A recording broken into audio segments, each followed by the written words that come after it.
All right. So first, take out your notes. Let's talk about multiplication. This is something that we introed on Friday.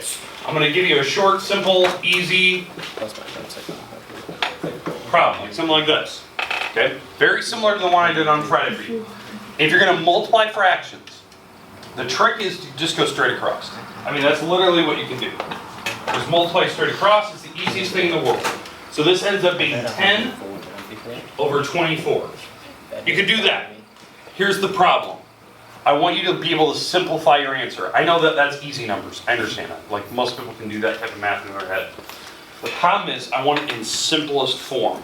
That was the stuff I introduced on Friday when you guys came through, I think the second time, when we were starting to talk about how to simplify fractions.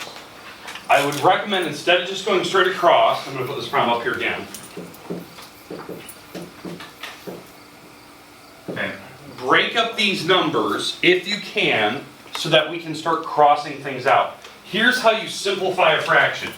Up and down, if they have any numbers in common, or diagonally. But this only works if you're multiplying. It doesn't work for division, it doesn't work for adding or subtracting. It only works on multiplication. So, here's the trick. For the number 1, I'm going to leave that number alone. 1 is just 1, right? 1 and 1.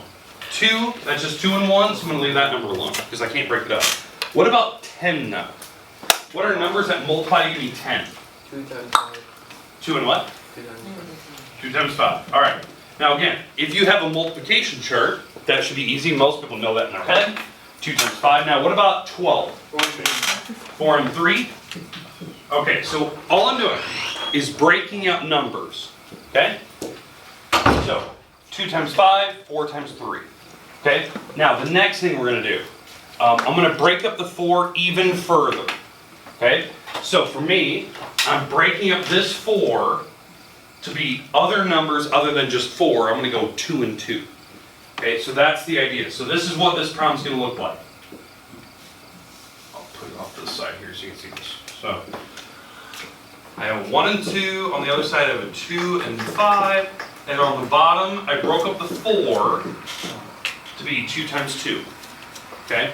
So that's going as far as I can until I can't bring up any of the numbers any further.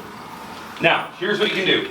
We can cross things out up and down and diagonally. So, on that final red fraction over there, what can I cross out? 2's. Okay? I can cross out 2's up and down. Is there anything else I can cross out like up and down or diagonally? No. Is like diagonally here? No. Diagonally this way? No. I've already crossed out things up and down. So all I can do now is just go straight across. What's 1 times 5? 5. There's your top number. Again, you just go straight across with whatever number's left. If there's no numbers left, you can always put a 1 on the top. Don't put zeros, just put a 1, because 1 goes in everything. On the bottom, 2 times 2, which is 4, times 3, 12. There you go, there's your answer. That is the simplest version of this answer that I had over here. It's a simplified version. That's the numbers I'm looking for. I'm looking to see, can you simplify fractions? Okay, let's do one more of these. Then we're going to go to something kind of new, something I did not introduce last week, last Friday. Now, does anyone want a multiplication chart before we start? Does anyone need something like that? I'm not going to pick big numbers. Okay, all right. Take silence as no right now. All right. Now, let's do one more. Now, this is just the same exact style of problem I was just doing. Let's go with 3 over 8. And we're going to multiply this onto a negative. Let's go with 12 over 15. Okay. So again, same exact idea. Now, on this problem, they introduced a negative number. So I know that when we thought about multiplying, that was back in section 5. If there's one negative number, your answer's automatically negative. That's how it works for multiplying. Adding, subtracting, and dividing, I think about which number's bigger. But on this one, if it's one negative number, it's a negative. If there's 2, they cancel out. If it's positive, it's positive. If there's no negative numbers. All right, so let's break all of these numbers up. I know in the end, my answer is going to be a fraction, and it will be negative. I know that, because I have one negative number. So I don't need to worry about negative signs anymore. Now, how do I break up the number 3? Can I break it up in negative? No. No. What about 8? 2 and 4. 2 and 4? Okay, we'll come back to that here in a minute. Okay, does that make sense how we broke up 8? Now that number could go further, because the number 4 can go to, what, 2 and 2? So in fact, I'm gonna change that. We're gonna go to 2 and 2 here. Okay, let's go to the next one. What about the number 12? 3 and 4. 3 and 4? Okay. So 3 times 4, and then the number 4 can go even further. That was something I just did a little bit ago, because 12 is 3 times 4. I'm gonna go 2 times 2 there for the number 4. You're breaking down these numbers as far as you can. Now what about 15? 2 and 3. 3 and 5. 3 and 5, okay. So this is as far as I can go. I can't break them up any further. Now, what I just talked about over here, cross things out up and down first. So in my case, I can cross out 3s here. Over here, nothing. Over there, nothing more. Okay, now, go diagonally, cross things out. Diagonally, no. Diagonally this way, yes, I have a couple of 2s. Okay, so I cross out everything diagonally that I can. Now, all I need to do is go straight across. What's on the top? 3. What's on the bottom? 10. 10. Done.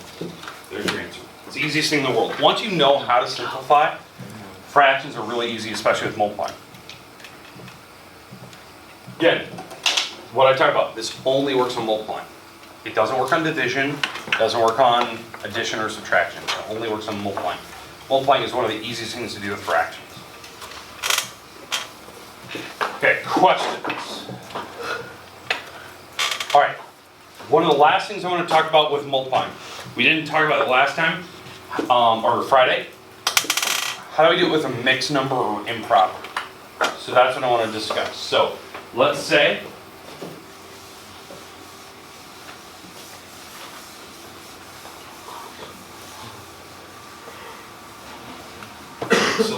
that my fractions were, I'm going to go with mixed number. Let's go with like 4 and 1/3. So that's a mixed number, right? It's got a whole number and a fraction after it. And let's multiply that on, let's multiply this on a, let's go with like 9/13. Just kind of go a weird number. See if we can cross things out. Okay, so what we have here, we have a mixed number times a normal proper fraction. Here's what I recommend. We're gonna change the mixed number into improper, because right now this is like 4 full pans, and the final 5th pan has 1 out of 3 in it. So what I'm gonna do is I'm gonna change this. Now, we could draw pictures, I'm just gonna do the shortcut. You take the big number, let's do it in a different color. You're gonna take the big number times the bottom and add the top. So what's 4 times 3? 4 times 3 is? 12. We add the top number. 13. So we have 13, and you always put it over what's on the bottom. This number will stay on the bottom when you do improper. That's how I know what the bottom number is going to be. So the big number times the bottom, add the top. Now, why that works out that way is because you're doing 4 full pans of 1/3. So 4 full pans of 3 out of 3. And then the last one has 1 out of 3, so this makes a total of 13 when you add them all up. That's the idea. That's why it turns out to be 13/3. All right, but anyway, so that's how you change mixed number into improper. Okay, next, 9/13. Oh, I can't do anything with that right now. That's just a normal fraction. Okay, questions so far? Oh, I did that. Okay, now what I'm going to do, let's break up these numbers. Is there any numbers that multiply to give me 13? Any numbers you can think of that multiply to give me 13 other than 1? No. What about the number 3? No. What about 9? 3 and 3? Okay, we're going to break that up, 3 and 3. All right, then 13 on the bottom, we already said no for that one. So now, we look up and down. Is there anything I can cancel? No, there's nothing up and down. Diagonally, is there anything I can cancel? Yeah, what, 13s I can cancel? I can cancel a 3 diagonally. So what I'm left with now my final answer, if you go straight across, your top number's a 3, that's the only number left on the top. On the bottom, there's nothing, so you just put a 1 down there. That's my answer. That's the simplified fraction for this type of number. Now, what 3 over 1 represents? It represents number 3. Any number over 1 is just the number itself, so it's 3. But I would recommend that you leave your answer like that. Questions? Okay, last problem of the day. I promise you, if you're taking notes, this will be your last problem. You'll get some time to relax today. So here's your last one.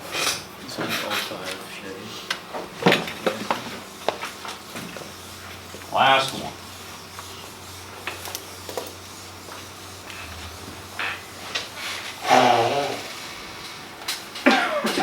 Okay, so what I'm going to introduce today is division. This is my last problem that we have. Dividing fractions is different than adding or subtracting. There is a relationship to multiplication. So here's what I have. Let's go with 4 over 6, and I'm going to divide by half. I'm going to divide by half. Okay, so again, this is a division problem. It's not adding or subtracting or anything like that. So here's the trick. If you need to first change these numbers to improper if need be. Well, I only have to change improper if it's a mixed number. Do I have any mixed numbers here? No. Second step, you change the division to multiplication. I know it seems really weird. You actually change that division sign to multiplication.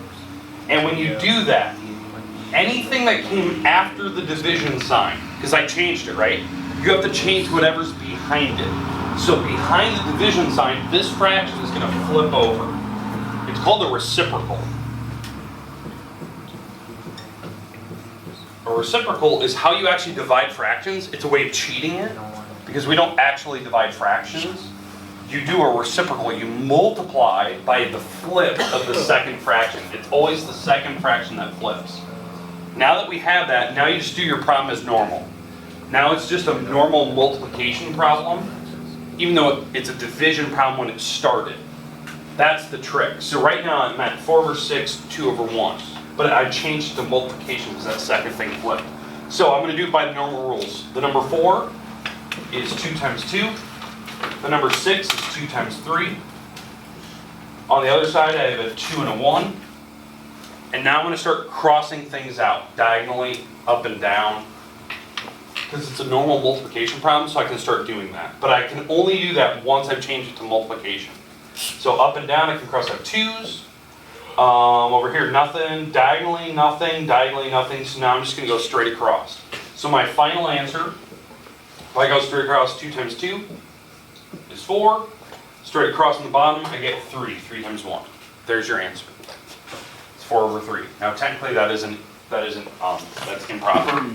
What that represents, it represents 1 full pan, because you have 3 out of 3. You have 1 full pan and 1 extra one. This is technically what it represents. You have a full pan plus an extra brownie on top. Questions? Okay, we're done for the day. Really easy. Promise you, no homework, nothing like that. You have a nice easy day to relax. It's Monday. From 2000 to 2004.